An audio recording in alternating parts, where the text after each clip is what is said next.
Hi friends, இன்றைக்கி நம்ம என்ன வீடியோ பார்க்க போகிறோன்னா, ஏன் வீடியோ போடலை அப்படின்னு சொன்னீங்கன்னா, நம்ம இன்றைக்கி ஹாஸ்பிட்டலில் தான் இருக்கோம். ஏன் ஹாஸ்பிட்டலில் இருக்கோம்னா, என் மருமகளுக்கு டெலிவரி வலி வந்தாச்சு, குழந்தையும் பிறந்தாச்சு. 4 நாள் ஆயிடுச்சு.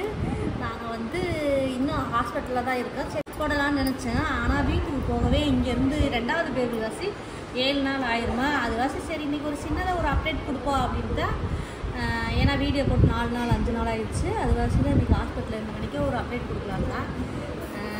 எங்கள் மருமகளுக்கு குழந்தை பிறந்த வாசினே நம்ம எப்படி காமெடியெலாம் வீடியோலாம் போடாமல் நிறுத்தி வச்சுட்டு இப்போ கொஞ்சம் வீட்டில் நடக்கிறத போட்டுட்ருந்தோம். ஏன்னா எங்களால் வீடியோ எடுக்க முடியல. அடுத்தடுத்து நம்ம வீடியோ வரும். எப்படி சொல்கிறது, இந்த பிள்ளையை வச்சுக்கிட்டு சத்தியமாக ஒன்றுமே செய்ய முடியல. பார்த்தீங்களா, அது பண்ணுற சேட்டையை எங்கே இதை கொண்டு போய் வாயில் வைக்குது. விடுப்பா, பாருங்கள், நீங்களே பாருங்கள் எவ்வளோ சேட்டை பண்ணுறாங்க. விடு, அப்பா அடிக்க போகிறேன். அப்படி கம்மப்பிள்ளை அடிச்சு போவோம். ஓகே ஃப்ரெண்ட்ஸ், அடுத்த வீடியோ நாங்கள் வீட்டுக்கு போடுறோம்.